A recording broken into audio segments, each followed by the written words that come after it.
ये अपने आप बोल रहे हैं कि मैंने 2019 में मैंने पार्टी ज्वाइन किया और चुनाव हुआ है 2020 में। और हमारे विधायक जी को तो आदत है कि जो उनको गाली दे उसी को टिकट देते हैं वो। ये हमेशा राम सिंह नेताजी के तनख्वाह पे नौकरी करने वाले लोग थे। उसके बाद नारायण दत्त शर्मा के साथ में आ गए, उनके साथ तनख्वाह पे काम करने लगे। फिर उसके बाद नारायण से जब ये गए हैं राम सिंह जी के यहाँ टिकट मांगने के लिए, उन्होंने लात मार के भगा दिया कि जो मेरा नौकर है, जो मेरा तनख्वाह पे काम करता है, वो चुनाव लड़ेगा। फिर ये आ गए नारायण दत्त के साथ में। नारायण दत्त ने इनको तनख्वाह पे रखा, नौकरी करवाया, ये लोग नौकरी करते रहे, तो दूसरे पर तो ऐसे इल्जाम लगाते रहेंगे। चुनाव जीत रहे थे 7 तारीख तक, तो क्या भाजपा के जो कार्यकर्ता थे उस पेटी में घुस गए जो उनको हरा दिए? वो जो लोग चुनाव प्रचार दिन में वहाँ बीजेपी का करते थे जैतपुर वार्ड में, वही लोग उठ के रात में यहाँ पे राजा मिश्रा का प्रचार करते थे। अच्छा। वही लोग तो वही परिवार तो है, वही परिवार तो है। वो युवन मिश्रा की वो बेटी है रचना मिश्रा, और वो राजा मिश्रा बेटा है।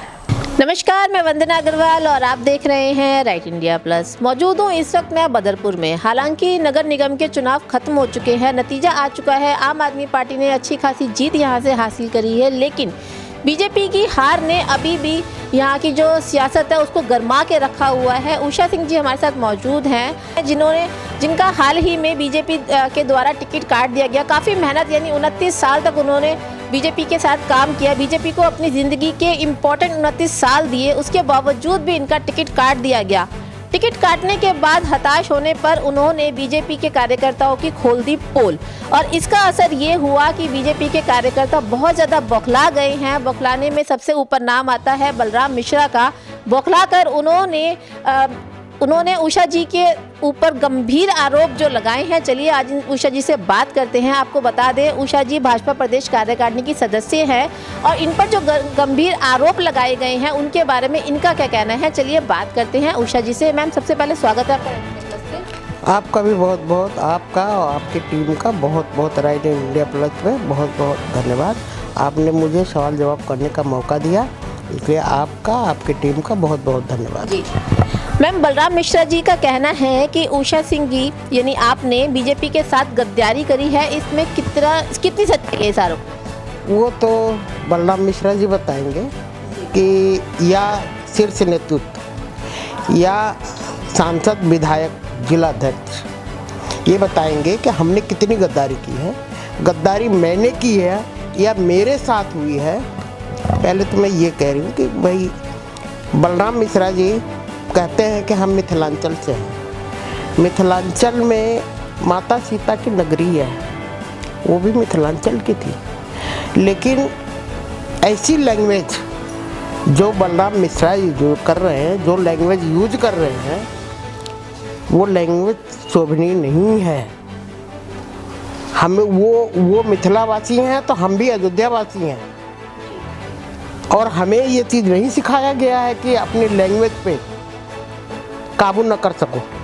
वो अपनी लैंग्वेज सुधार ले पहले। वो क्या बोलते हैं, अपनी माँ बहनों को भी ऐसे ही बोलते होंगे वो लोग, जो कि ये बहुत दुखद है। लैंग्वेज जिसको नहीं आती है उसको राजनीति करने का कोई भी अधिकार नहीं है, ये मैं आपसे कहती हूँ। पहले तो बलराम मिश्रा अपनी लैंग्वेज सीधी करें। उनके बराबर मेरा बेटा है, उनके बलराम मिश्रा के बराबर मेरा बेटा है। वो पहले अपनी लैंग्वेज सीधी कर ले, कैसे बोल रहे हैं, और नहीं तो मेरे से उलझने के बाद उनको बहुत पछताना पड़ेगा। मैम, बलराम मिश्रा जी का तो ये भी आरोप है कि 2018 में आपने हैंडपंप से चुनाव लड़ा था। हाँ, बिल्कुल लड़ा था। अगर ये बताओ कि 98-99 में मैंने बीजेपी ज्वाइन किया, जबकि बीजेपी का कोई जनाधार नहीं था, कोई झंडा लगाने को राजी नहीं था, तब मैं बीजेपी ज्वाइन की। 89 से 88, 89 से 2012 कितने साल होते हैं। उसके बाद मैंने अगर टिकट मांगा तो क्या बुरा किया। मतलब कि किसी को थप्पड़ भी मारो और किसी को रोने भी मत दो, हैं? किसी को थप्पड़ भी मारो और रोने भी मत दो, ये हालत हुई मेरे साथ। तो मैंने अगर हैंडपंप से चुनाव लड़ा, अगर टिकट ले आई मैं, क्या बुरा कर दिया। टिकट ले आई मैं, उसके बाद मेरे पास मतलब सूरजभान पांडे जी उस समय बहुत आदरणीय माने जाते हैं, आज भी हमारे आदरणीय है वो, डॉक्टर बीवी सिंह, सूरजभान पांडे जी, पूरे संघ के लोग मेरे पास आए और वो लोगों ने मुझे बहुत समझाया। उन लोगों से मैं बहुत छोटी हूँ, बहुत छोटी कार्यकर्ता थी, वो लोग बहुत वरिष्ठ थे। उसके बाद उन लोगों ने मुझे समझाया और मैंने चुनाव विड्रॉ कर दिया। लेकिन 2 दिन लेट हो गया था, नाम वापस लेने के 2 दिन बाद वो लोग आए। मैंने चुनाव वापस ले लिया था, मैं उसी दिन से चुनाव प्रचार मैंने नहीं किया। उसके बाद भी पता नहीं कौन कौन मेरे को 200 वोट दे दिया, मुझे पता ही नहीं है। मैंने चुनाव प्रचार भी नहीं किया। लेकिन जो मुझे ये आरोप लगा रहा है वो अपने आप को देखे ना कि 2012 में उसने पतंग से चुनाव लड़ा था। मेरे पास ऑन रिकॉर्ड सारा, ये ऑन रिकॉर्ड सारा कुछ मेरे पास पूरी प्रोफाइल रखी पड़ी है, पूरी प्रोफाइल मेरे पास रखी पड़ी है। एक एक चीज़ मैं इस चीज़ को दिखाती हूँ, एक एक करके दिखाऊंगी आपको जी। मैम, जैसे कि आपका कहना है कि आपने 29 साल बीजेपी को दिए, 29 साल आपने कार्य किया, लेकिन बलराम मिश्रा जी का कहना है आप कभी भी भाजपा की समर्पित कार्यकर्ता नहीं रही। वो तो देखो जी ऐसा है, बलराम मिश्रा जी देखो ये समर्पित कार्यकर्ता हैं। ये नारायण दत्त शर्मा के साथ में, एक आम आदमी पार्टी के साथ में। नारायण दत्त शर्मा जी आम आदमी पार्टी में चुनाव कब लड़े थे, वो उनके साथ में है, ये मेरे पास रिकॉर्ड है, ठीक है। उसके बाद उनके साथ तनख्वाह पे, ये हमेशा राम सिंह नेताजी के तनख्वाह पे नौकरी करने वाले लोग थे। उसके बाद नारायण दत्त शर्मा के साथ में आ गए, उनके साथ तनख्वाह पे काम करने लगे, ठीक है। फिर उसके बाद नारायण से जब ये गए हैं राम सिंह जी के यहाँ टिकट मांगने के लिए, उन्होंने लात मार के भगा दिया कि जो मेरा नौकर है, जो मेरा तनख्वाह पे काम करता है, वो चुनाव लड़ेगा। फिर ये आ गए नारायण दत्त के साथ में, नारायण दत्त ने इनको तनख्वाह पे रखा, नौकरी करवाया, ये लोग नौकरी करते रहे, तो दूसरे पर तो ऐसे इल्ज़ाम लगाते रहेंगे। अब मैं तो कह रही हूँ कि जिस आदमी की लैंग्वेज ऐसी है, मेरा भतीजा भी वहाँ पे ट्यूशन पढ़ता है, मैंने तो उसे कल से मना कर दिया, बिल्कुल जाने की ज़रूरत नहीं है। जिसको अपनी लैंग्वेज पे ही अपनी भरोसा नहीं है, लैंग्वेज ही नहीं सुधार सकता, वो तुझे पढ़ाएगा क्या।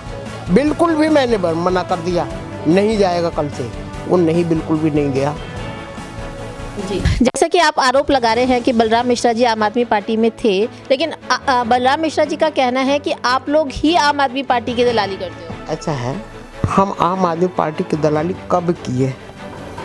बलराम मिश्रा जी को तो खाली आरोप लगाने का, अब उनको मिल गया आरोप लगाने का। हम किए या उनके आका किए, वो पूछे ना किसने किया। ये साजिश के तहत चुनाव का टिकट के वितरण हुआ है, साजिश के तहत चुनाव टिकट का वितरण हुआ है। जितने भी लोग थे, इनका चुनाव प्रचार कब हुआ है, कितना चुनाव प्रचार इन्होंने किया, कितना पार्टी फंड इन्होंने खर्च किया, पार्टी से जो फंड आया था इन्होंने कितना खर्च किया, ये उसका ब्यौरा दे पहले पार्टी को, क्या खर्च किया इन्होंने। ये पहला चांस था जो पार्टी से इतने पैसे आए थे, पहली बार पार्टी से इतने पैसे आए थे। ये जो हम पे आरोप लगा रहे हैं कि इन्होंने हैंडपंप से चुनाव लड़ा था, बिल्कुल 2012 में मैं लड़ी हूँ। 2013 में बलराम बिंदल जिला अध्यक्ष बने। मैं इन लोगों के ऊपर मैं बहुत दर्द सही हूँ। 2013 में बलराम बिंदल जिला अध्यक्ष बने, उन्होंने मेरे को मंडल अध्यक्ष बनाया जैतपुर वार्ड का। तब जैतपुर होता था, हरिनगर का नामो निशान नहीं था। इन लोगों ने मिलके, खास तौर कोई और पार्टी का तो करेगा नहीं, बीजेपी का ही लोग करेंगे। इन्होंने मेरा एक्टिव मेंबर से नाम कटवा दिया था। बलराम जी के ऊपर आरोप लगा कि एक्टिव मेंबर नहीं है, आपने मंडल अध्यक्ष कैसे बना दिया। बलराम जी बोले बना दिया तो बना दिया, वो मेरी बहन है, मैंने बना दिया तो बना दिया, ठीक है। फिर मैं गई, एक्टिव मेंबर का फॉर्म भर के आई, मैं जमा करके आई। मैं पहले से एक्टिव मेंबर 88-89 से जब मैंने सदस्यता ली है तो मैंने मेंबर बनूंगी ना। तो फिर 2012 में कैसे मेरा कट गया, मान लो काट दिया इन लोगों ने कि मैंने हैंडपम्प से चुनाव लड़ा था। इन लोगों ने कटवा दिया, ठीक है, कटवा दिया। फिर मैं गई, मैं भर के आई। फिर मैं मंडल अध्यक्ष रही। मंडल अध्यक्ष रहने के बाद मैं दो विधानसभा, एक लोकसभा चुनाव मेरे कार्यकाल में हुआ है। इसके साक्षी हैं रमेश बिधूड़ी जी और रामवीर सिंह बिधूड़ी जी, इसके साक्षी हैं। मेरे कार्यकाल में ये तीनों चुनाव हुए हैं। हाँ, ये बलराम मिश्रा जी क्या बोलते हैं, इनको सोचो ना क्या बोल रहे हैं ये। मैम, बलराम मिश्रा जी का तो यहाँ तक कहना है कि मेरा रिकॉर्ड देख लो, मैं बीजेपी का समर्पित कार्यकर्ता हूँ। ये रहा, ये बहुजन समाज पार्टी के कब चुनाव लड़े थे नारायण दत्त शर्मा। ये अपने आप बोल रहे हैं कि मैंने 2019 में मैंने पार्टी ज्वाइन किया और चुनाव हुआ है 2020 में, ठीक है। और ये देखो उनकी फ़ोटो है उनके साथ में, और ये देखिए ये सारे रिकॉर्ड हैं मेरे पास। ये कौन है, बलराम मिश्रा। ये कौन है, यूएन मिश्रा। ये है उनकी फैमिली, पूरी की पूरी फैमिली।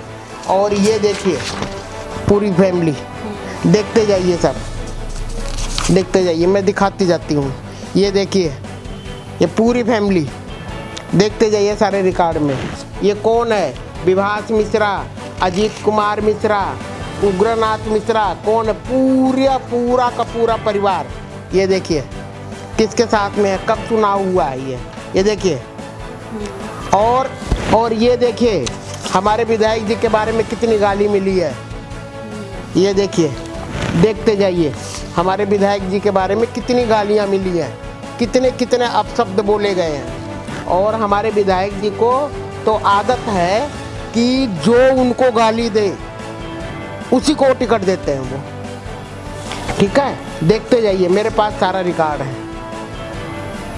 अब ये सारी रिकॉर्ड आप देखते जाइए, मेरे पास सब कुछ रखा हुआ है। हाँ, ये हमारे विधायक जी भी देख लेंगे कि जो उनको गाली देता है उसी को वो टिकट देते हैं, उसी का वो साथ देते हैं। देखते जाइए सब। मैं कोई ऐसी वैसी नेता नहीं हूँ। मैं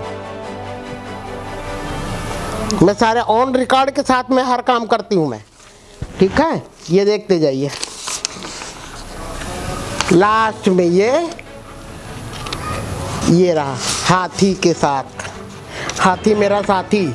ये रहा बलराम मिश्रा जी, हाँ, उनकी पूरी फैमिली। ये देखिए, ठीक है। अब आप क्या पूछना चाह रही हैं मेरे से, आप बलराम मिश्रा जी से पूछिए, वो मेरे को क्या कहना चाह रहे हैं। मैम, बलराम मिश्रा जी का तो ये भी कहना है कि 7 तारीख तक भाजपा जीत रही थी, लेकिन जब पेटी खुली तो आप लोगों ने वहाँ भी गद्दारी। अच्छा, बलराम मिश्रा जी पहले जो उनका सबसे प्यारा हो, जो उनका सबसे प्रिय हो, उसके सिर पे हाथ रख के ये पूछ ले, क्या मैं वहाँ पे थी? अगर वो चुनाव जीत रहे थे 7 तारीख तक, तो क्या भाजपा के जो कार्यकर्ता थे उस पेटी में घुस गए जो उनको हरा दिए? उस मत पेटी में घुस गए। और जो उनको इतना घमंड है ना कि ये हम इतना वोट लेके आए हैं, तो ये अपना घमंड भूल जाए। वो भाजपा का वोट है। इन्होंने नारा क्या दिया था, हाँ, हर हर मोदी घर घर मोदी हैं, जो राम को लाए हैं हम उनको लाएंगे। अरे बलराम जी, आप अपना कुछ तो देते, ये भाजपा का वोट है। अगर आप ऐसे ही हो ना तो आप लेके आओ ना कोई सिम्बल, कोई और पार्टी का लेके आओ या निर्दलीय लेके आओ, आपको पता लग जाएगी। सब मोहित चौकन नहीं बन जाएगा। मोहित चौकन राजनीतिक मतलब कुछ सामाजिक है, वो परिवार सामाजिक है, समाज के लिए काम करता है। इसलिए आज मोहित चौकन फाइट पे था कि बीजेपी को तीसरे नंबर पर लिया दिया। बलराम मिश्रा, अगर इस तरीके से अगर कोई होता ना तो तुम्हें पता नहीं कौन से नंबर पे आते। लेकिन आप अपनी शुक्र मनाओ कि वहाँ पे किसी को कोई विकल्प नहीं था। ये क्योंकि भाजपा का वोट भाजपा को, जैसे मुझे आप ले लो, मैं चाहे किसी से कितनी भी नाराज हो जाऊं लेकिन मेरा वोट तो भाजपा को जाएगा।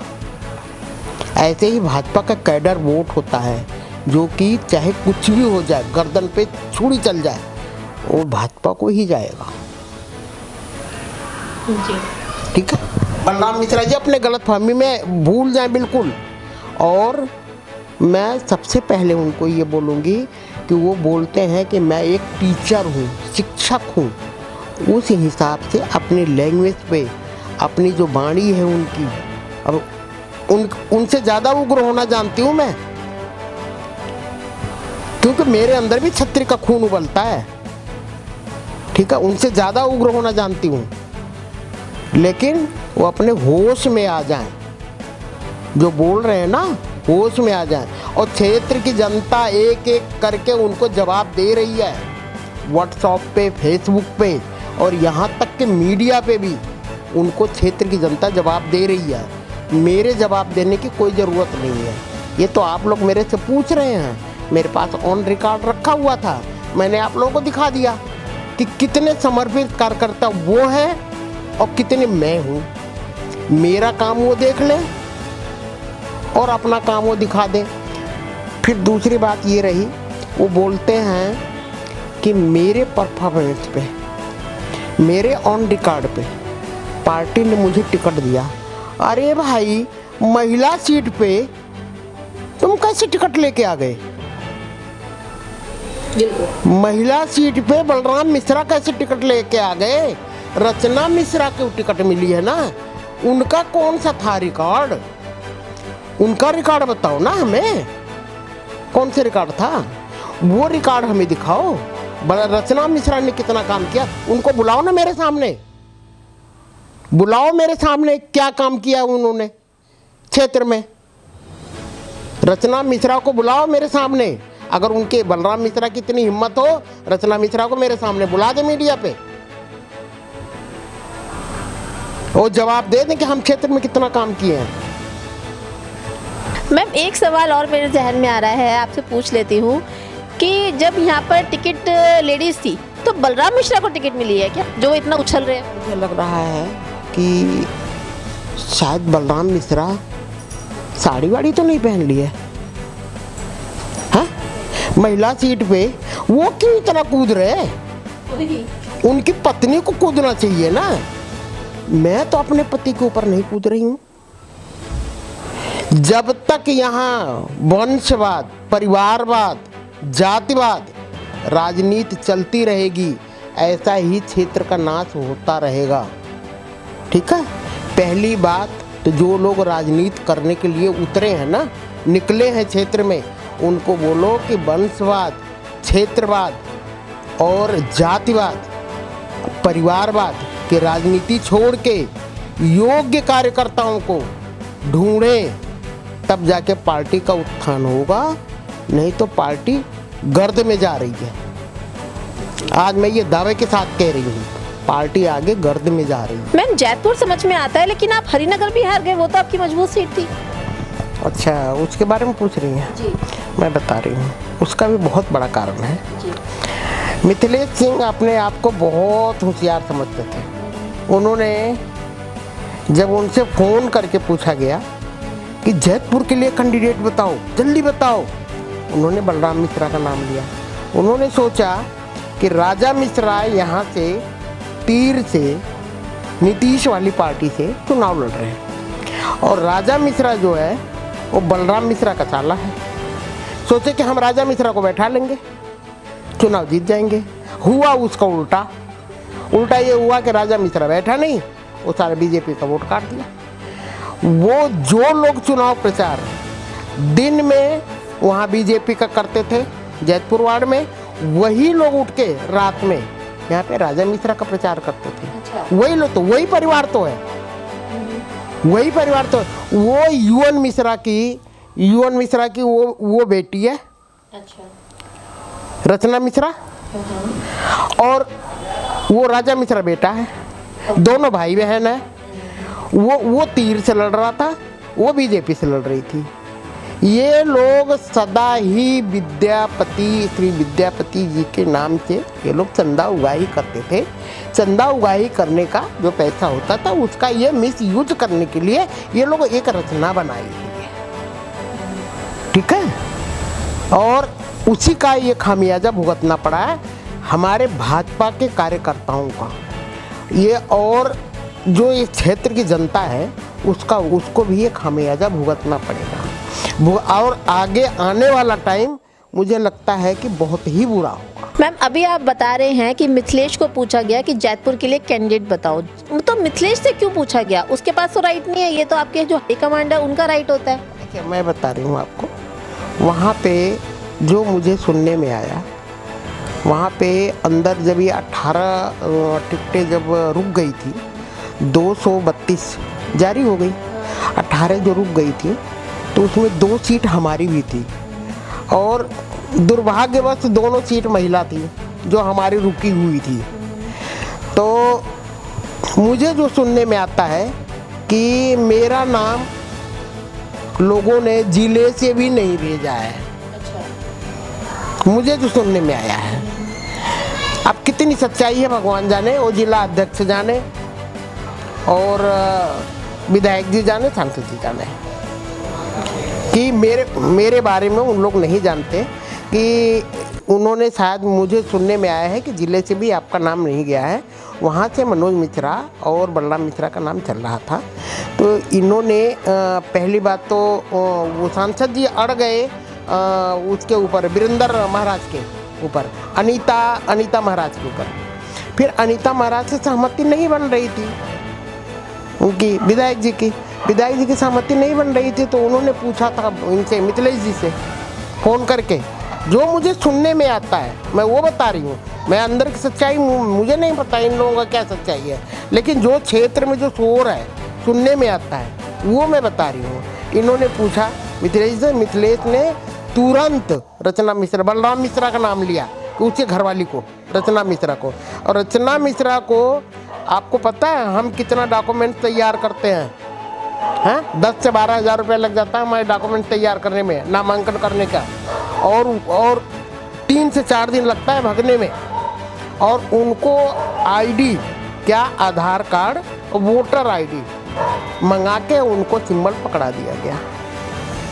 क्योंकि बलराम मिश्रा तो 183 से मांग रहे थे और टिकट मिली है रचना मिश्रा को 184 से। यह क्या मतलब है कि आप क्या समझते हो? तुरंत तो वो कोई जादू तो है नहीं कि वो बलराम मिश्रा से सारे कागज पलट गए रचना मिश्रा पे। तो ये सारा कुछ करिश्मा ही हुआ है ना, इसको आप लोग क्या कहोगे? झोली कहोगे ना, तब करते रहो। ये आप लोग देख लो, ये क्षेत्र में फैलाना आप लोगों का काम है, फैलाते रहो। तो ये थी हमारे साथ उषा जी। इनको टिकट नहीं मिली, इतनी मेहनत करने के बावजूद भी इनकी टिकट काट दी गई। तो टिकट काटने के बाद जब इन्होंने बीजेपी की पोल खोली, बीजेपी की हकीकत में यहाँ से क्या है, किस तरह से यहाँ पर काम कर रही है, उसकी पोल खोली, तो इनके ऊपर गंभीर आरोप लगाने शुरू हो गए। बलराम मिश्रा ने इनके ऊपर आरोप लगाया। जब आरोप को लेकर हम इनके पास पहुंचे और हमने इनसे बातचीत करी तो उन्होंने आरोप का जवाब तो दिया ही दिया, उसके अलावा बलराम मिश्रा जी की सच्चाई भी सामने रखी कि किस तरीके से कभी वो आम आदमी पार्टी में, कभी हाथी वाली पार्टी के अंदर इधर उधर भटकते रहे और एंड में बीजेपी पर आए। और जबकि जिन नेताओं की, यानी बीजेपी की, आम आदमी पार्टी की जम की बुराइयां बलराम मिश्रा जी ने की, ऐसा उषा जी का कहना है, उसके बावजूद भी टिकट उनको दे दी गई। मतलब साफ है कि उषा जी का जैसा कहना है कि जिन नेताओं की बुराइयां की जाती हैं, नेताजी हाथ उन्हीं का पकड़ते हैं आगे चल के। और सबसे बड़ी बात जो यहाँ पर सोचने वाली है कि बलराम मिश्रा को तो टिकट मिली ही नहीं थी, टिकट मिली थी उनकी वाइफ को। और सबसे बड़ा एक क्वेश्चन यहाँ पर उठता है कि जिसको कार्यकर्ता बनाया गया टिकट देकर, उसका कोई बैकग्राउंड नहीं, उसका पॉलिटिक्स से कोई लेना देना नहीं। अगर टिकट का वितरण इस तरीके से ही करना है तो ये महिला सीट या पुरुष सीट का सिद्धांत का क्या फायदा। जिस महिला को पॉलिटिक्स के बारे में ABCD नहीं पता, जिसने सारी ज़िंदगी घर संभाला है, उसको आप टिकट दे रहे हैं, और जो फील्ड में जाकर रात दिन एक करके अपनी ज़िंदगी के महत्वपूर्ण साल जो इन पार्टियों को दे रही है, उनके लिए कुछ भी नहीं। तो अब देखना ये बहुत अहम होगा। चुनाव तो खत्म हो गए, लेकिन उसके बाद के जो साइड इफेक्ट रह गए हैं वो कितना असर दिखाएंगे और कब तक असर दिखाएंगे और कितना और घमासान अभी देखने को मिलेगा, हम आपको दिखाते रहेंगे। बने रहिए हमारे साथ राइट इंडिया प्लस पे। नमस्कार।